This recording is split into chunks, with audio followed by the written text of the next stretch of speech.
Então, a gente dá uma boa noite a todos, né? A gente agradece aí o incentivo e estamos aqui mais uma vez, né, iniciando mais uma live do Centro Espírita Caminho da Luz.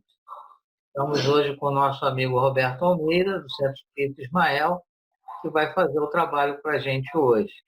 A página que nós vamos ler hoje é a lição 35 do livro Vida Feliz, que ela diz assim: reserva algum período do teu tempo ao serviço sem remuneração, à caridade fraternal, à ação em favor da comunidade. A hora vazia é sempre espaço mental perigoso. Oferece-a ao teu próximo, a alguma sociedade ou agremiação que se dedique à benemerência, à construção de vidas. Pequenas ajudas produzem os milagres das grandes realizações. Jamais te excuses a este mistério de ajuda desinteressada, não retribuída. Há muita aflição esperando socorro e compreensão. Então, com a leitura desta página, nós levamos o pensamento ao nosso Pai, que é Deus, e agradecemos, Senhor, por mais este dia. Pedimos o teu amparo, a tua assistência para todos nós da humanidade. Pedimos que o nosso irmão Roberto Almeida seja inspirado e que as palavras que ele trará para a gente sejam de engrandecimento, de estímulo e de amor. Que assim seja, graças a Deus.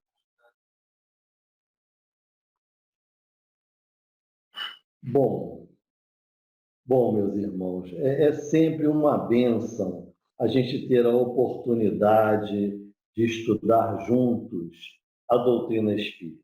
É uma alegria muito grande nós podermos estar em contato com os pensamentos trazidos pela espiritualidade superior. Que o Mestre Jesus, então, possa abençoar a todos nós. Hoje nós estamos estudando o capítulo 16 do Evangelho segundo o Espiritismo, que tem por título Não se pode servir a Deus e a Mamon. E vamos estudar hoje os itens 1 e 2, que trata da salvação dos ricos.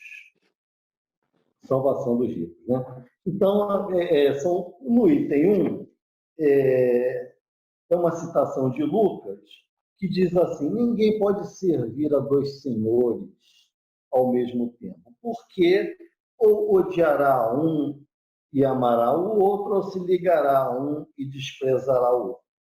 E o item 2 é aquela passagem do jovem rico que nós já conhecemos, que ele procura Jesus querendo informações sobre como poderia ganhar o reino de Deus, né? Jesus diz a ele que é para seguir os mandamentos. Ele diz que desde a juventude ele já segue todos esses mandamentos. Então Jesus diz a ele que se ele quisesse ser perfeito, que vendesse todos os bens, distribuísse o dinheiro entre os pobres e depois o seguisse. E aí esse jovem fica muito triste porque ele tinha muitos bens. Bom, então nós estamos estudando hoje essas duas passagens do Evangelho. Então Jesus diz a seus discípulos: é mais fácil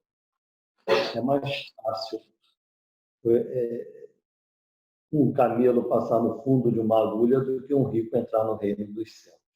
Seria muito difícil um rico entrar no reino dos céus.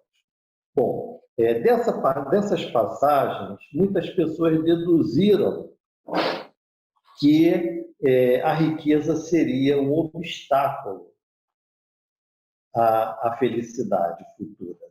Seria um obstáculo à salvação da alma, digamos assim.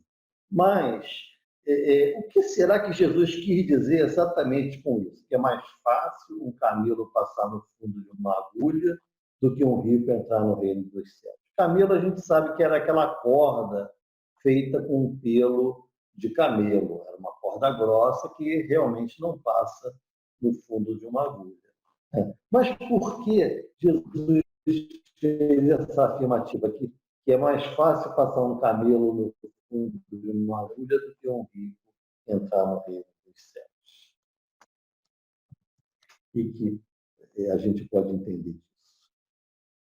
Me parece que ele está falando da dificuldade das provas da riqueza. Né?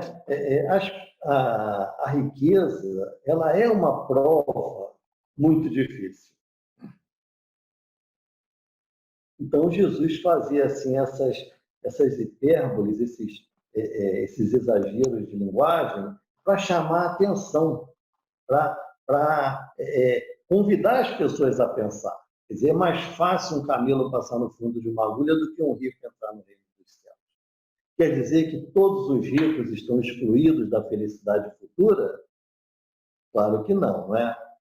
Existem outras passagens em que Jesus mostra o contrário.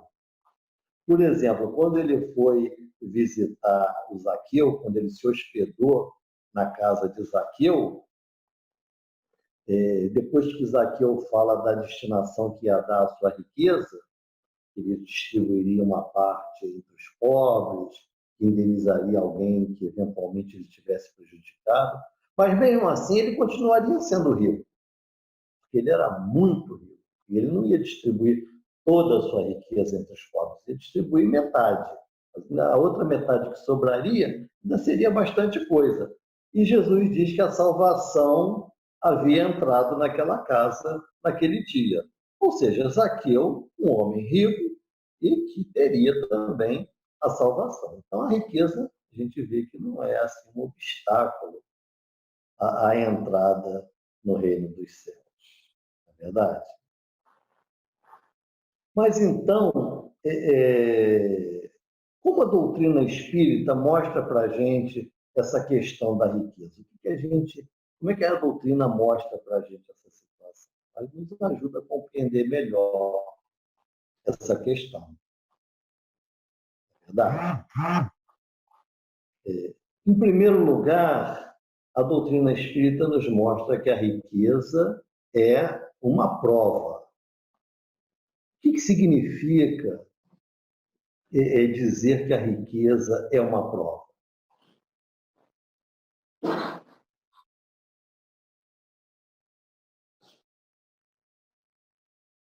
Significa que nessa prova nós podemos nos sair bem ou podemos nos sair mal.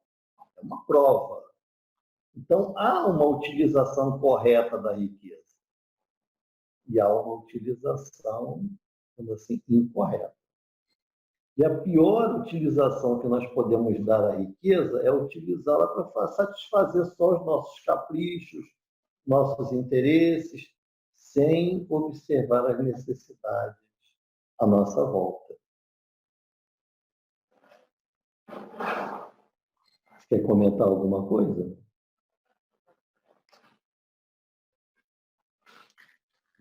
A gente gostaria de saber o seguinte: é mais fácil a prova da riqueza ou a prova da pobreza? Qual seria a mais difícil ou a mais fácil? Isso. São duas provas muito difíceis. Tanto a prova da pobreza quanto a prova da riqueza são duas provas difíceis.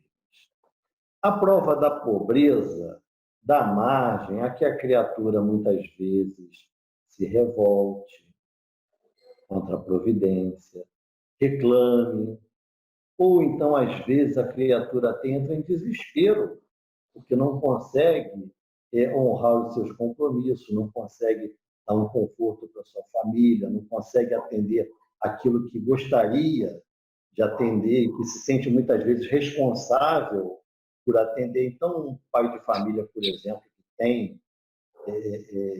que cuida da sua família, ele se sente responsável por dar uma boa educação para o seu filho, por colocar na escola, comprar roupa, agasalho, dar uma habitação digna, e muitas vezes não consegue cumprir com esses deveres que ele vê serem indicados pela sua consciência. Então, ele fica angustiado, fica desesperado. É uma prova difícil, a prova da pobreza. Já a prova da riqueza, no mundo de provas e expiações que nós vivemos, muitas vezes a criatura que detém a riqueza, ela pensa que pode tudo, porque já que tem a facilidade de realizar, e como a sociedade muitas vezes não mostra os limites, pelo contrário, muitas vezes até incita a vaidade, o consumismo. Então, aquela pessoa que detém a riqueza, muitas vezes ela acha que ela pode usar aquela riqueza exclusivamente para satisfazer os seus caprichos e os caprichos daqueles que estão em torno de si, às vezes familiares. E às vezes a pessoa acaba com isso utilizando mal também a riqueza, porque a riqueza é um depósito do qual a criatura vai prestar contas um dia.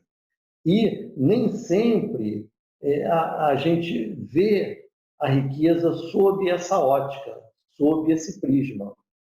A riqueza é um depósito do qual nós temos que prestar contas. E nem sempre a criatura enxerga isso, nem sempre entende. Então, quando a criatura acha que pode fazer da sua riqueza o que ela bem entender, às vezes ela se atrapalha também. Então, são duas provas dificílimas. Não sei se respondeu a sua pergunta. Sim, sim. A outra pergunta que eu gostaria de fazer é o seguinte: Mas são duas provas difíceis. por que a gente passa por essa prova da riqueza, a prova da pobreza? Qual a necessidade do espírito passar por várias provas? Com que objetivo? Todos nós temos como destino chegar à perfeição.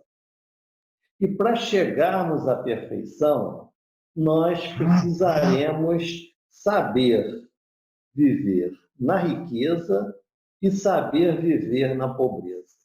Esse saber viver na riqueza e saber viver na pobreza significa que na pobreza nós precisaremos ser resignados, mas com aquela resignação ativa, não é aquela resignação que deixa, já que Deus me colocou nessa situação, deixa para lá, não. É aquela resignação ativa, onde a gente busca, com os nossos esforços, aliviar o sofrimento, aliviar a nossa dor, e busca também uma situação melhor. Então, na pobreza, nós precisamos fazer esse esforço, e na riqueza, nós precisamos saber olhar as necessidades que estão à nossa volta. Há muitas necessidades à nossa volta. E se Deus concentra a riqueza em algumas mãos, em alguns pontos, é para que daí se possa irradiar os benefícios que a riqueza pode produzir. Porque a riqueza pode produzir muitos benefícios. Ela pode criar oficinas de trabalho, fundar escolas, fundar instituições beneficentes.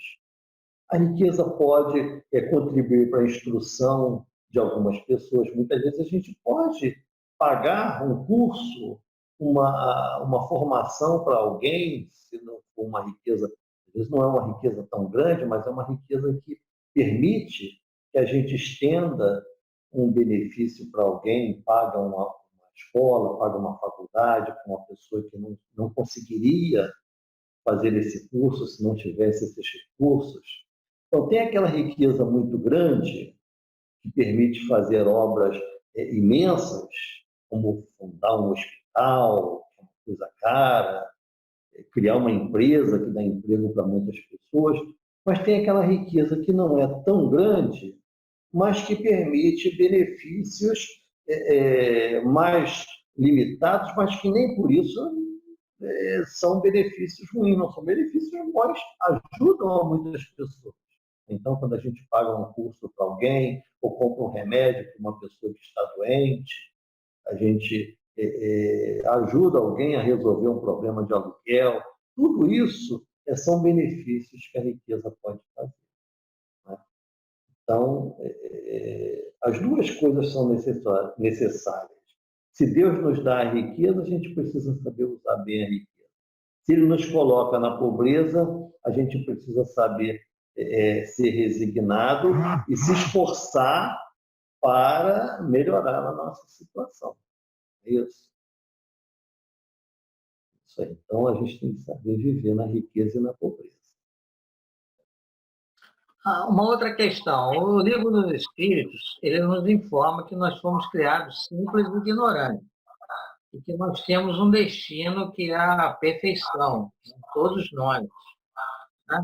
Então, essas provas têm a ver com isso, essa prova nos ajuda a chegar a esse destino.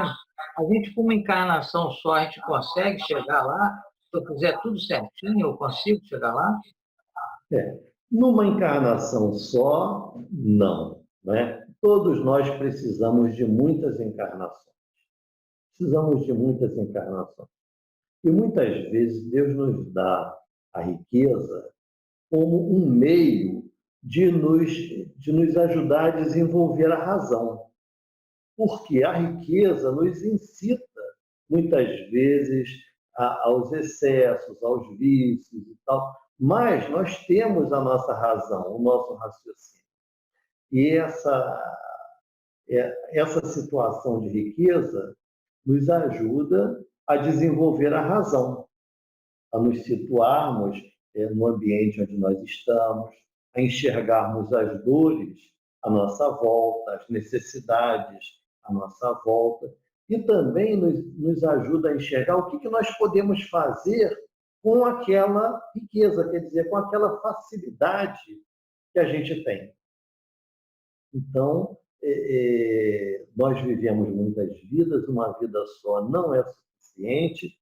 Com toda certeza, todos nós vamos ter encarnações de riqueza, todos nós vamos ter encarnações de pobreza também, de necessidade, porque são situações necessárias ao desenvolvimento da razão, ao desenvolvimento do raciocínio, da capacidade de entendimento e também ao desenvolvimento da sensibilidade para com as situações à nossa volta, para com as pessoas que estão vivendo à nossa volta. Tanto a riqueza quanto a pobreza nos ajudam a desenvolver a sensibilidade também, além de desenvolver a razão. Então, nós precisamos dessas provas. Deus nos coloca nessa situação, não é para a nossa queda, é para o nosso desenvolvimento, né? Aí a importância dessas ONGs, dessas organizações que ajudam, né? Nós tivemos agora há pouco um seminário, nesse final de semana que passou agora, sexta, sábado e domingo, a Fraternidade Sem Fronteiras, né? E nessa ação, várias pessoas puderam fazer doações para ajudar tanto no Brasil quanto na África, né? Que estavam fazendo essa campanha. E eles atuam no todo o continente, em todos os continentes. Então, é uma ação muito, muito grande, muito boa. A outra questão também, nós temos visto aí os cantores sertanejos e agora outros cantores fazendo live e arrecadando dinheiro. Então, a riqueza pode fazer isso, né? Ela pode, nesse momento de urgência, atender essas pessoas que não têm outra fonte de renda. Então, isso tem a ver com o que você está falando, né? Isso mesmo. Além da riqueza material, existe a riqueza dos talentos. Jesus até contou a parábola dos talentos. Um que recebeu 5 talentos, outro que recebeu um pouco menos, outro que recebeu só 1 talento, e mostra o que cada um fez com o talento que recebeu. Então, todos nós temos os nossos talentos, ou seja, os nossos dons, os valores que nós já desenvolvemos nas nossas almas. Todos nós já desenvolvemos algumas possibilidades. Então, tem aquele que já desenvolveu a possibilidade da arte, música, da pintura, tem aquele que desenvolveu a possibilidade da administração, da gestão das coisas, tem aquele que desenvolveu a possibilidade do sentimento fraterno. Então, num momento como esse que nós estamos atravessando, mesmo que a criatura não detenha possibilidades completas, pode acontecer essa associação.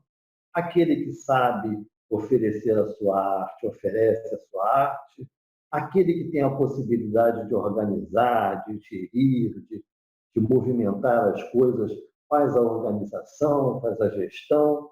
Aquele que tem o sentimento fraterno estimula os outros a movimentar esse sentimento na sua alma. Muitas vezes a criatura não tem esse sentimento tão desenvolvido, mas aquele outro que já desenvolveu, ele chama a atenção, ele motiva, ele envolve, ele induz, e aí da reunião dessas pessoas, porque nós vivemos em sociedade justamente para que um ajude o outro a desenvolver alguma coisa na sua alma.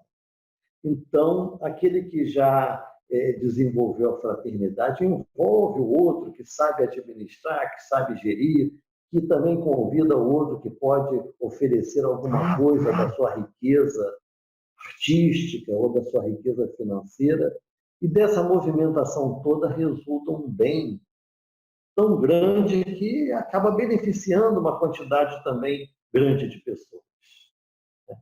Aí nós vemos uma riqueza coletiva, a riqueza da coletividade. E muitos são beneficiados com isso. Então é isso, eu vejo por esse lado. Realmente você abordou uma situação muito importante, né? Todos nós temos talentos que podemos usar, né? Na quarta-feira mesmo eu publiquei um videozinho no Facebook e no YouTube falando que a minha esposa, por exemplo, ela faz trabalhos manuais com costura e desde que começou esse processo ela vem fazendo máscaras e doando às pessoas. Ela já doou mais de 80 máscaras, né? De maneira muito simples, mas constante, né? Então, ela está fazendo isso. Então, são ações, cada um faz o que está no seu alcance, né? Eu venho auxiliando com essas publicações, fazendo de outras formas. Então, cada um tem o seu papel. E você bem falou mesmo, né? A questão, por exemplo, eu volto a dizer da Fraternidade Sem Fronteira, né? Muito interessante. E ele, como movimenta no mundo inteiro, ele tem que ter a parte da administração. Então, tem aqueles voluntários ou aquelas pessoas que se doam com o seu talento de saber administrar, aqueles que sabem cuidar das finanças para que as coisas ocorram tudo direitinho. Então, cada um tem a sua possibilidade, isso é muito importante. Então, a riqueza é muito ampla, realmente, como você disse.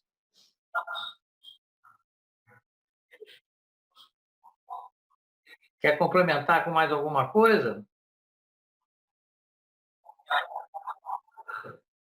Não é isso. Deus nos coloca juntos, uns dos outros, para que a gente possa dividir aquilo que a gente tem e para que todos se beneficiem do progresso que cada um já realizou. Isso faz parte também da bondade de Deus, que nos coloca juntos para que a gente possa dividir, para que a gente possa repartir aqueles dons que Ele já nos deu. E com isso nós vamos progredindo, vamos nos desenvolvendo, né? E ajudamos os nossos irmãos também a se desenvolver. É aquela pergunta que você fez sobre chegar à perfeição, né? Sobre se uma encarnação basta para isso. São muitas encarnações de convivência, de troca, de ajuda recíproca, de compreensão, até que a gente chegue ao nosso destino, que é a perfeição, né? E a riqueza é um dos instrumentos que nos ajuda a chegar à perfeição. É um dos recursos que contribui para a elevação das nossas almas. Então, os ricos também serão salvos se passarem na prova da riqueza. Né? E vão passar um dia, né? Todos vão passar um dia nessa prova. Então, a salvação é também para os ricos que utilizarem bem a sua riqueza.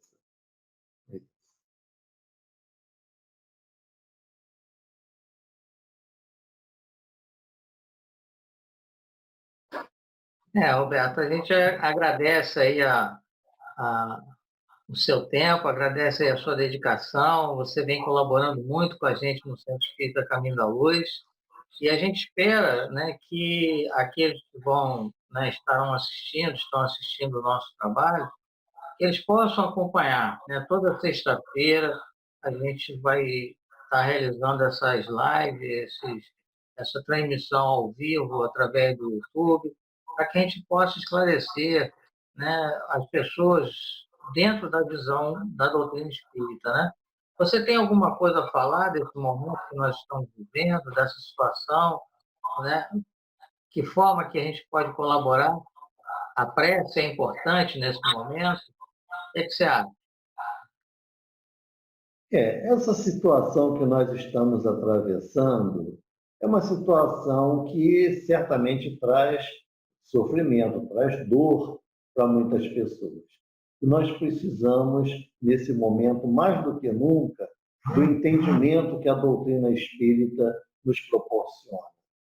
É o recurso da prece, é o fortalecimento da nossa fé, a gente cuidar para que a pandemia não se expanda mais do que ela vai se expandir, mas sabendo que, caso venha mesmo acontecer alguma coisa com um dos nossos parentes, com um de nós mesmos, que a gente possa confiar em Deus, que a gente possa saber que, haja o que houver, a alma continua a sua trajetória de evolução, terá outras oportunidades, que a convivência não acabou, tornaremos a nos reencontrar, tornaremos a nos rever. É uma separação temporária, se ocorreu o desencarne de alguém, é uma separação temporária, a gente não pode esquecer disso, e que Deus dará outras oportunidades de convivência a todos nós.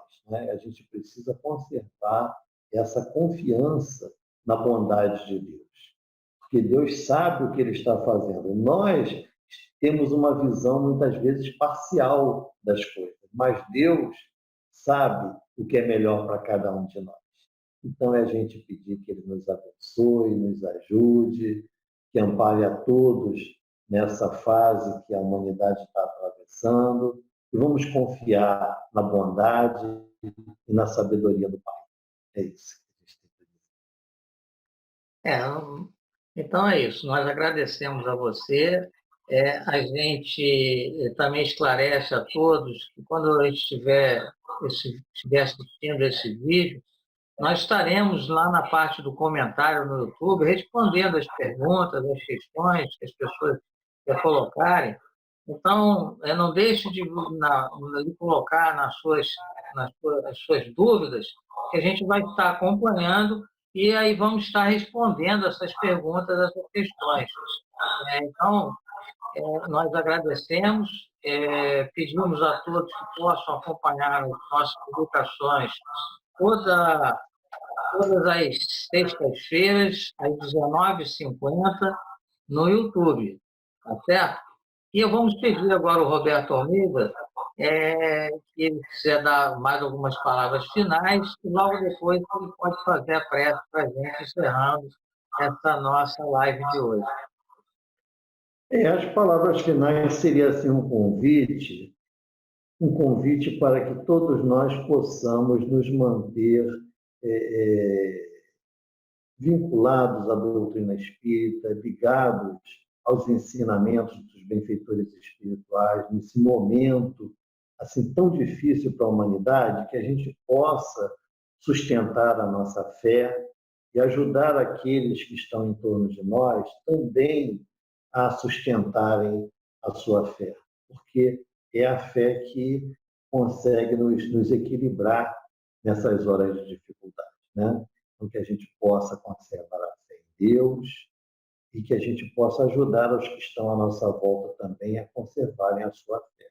E estender a mão da melhor forma possível àqueles que estão à nossa volta, que a gente observe um sofrimento, uma tristeza, que a gente possa não desamparar aqueles que sofrem em torno de nós. É isso que eu tenho para dizer. Que Jesus nos abençoe a todos.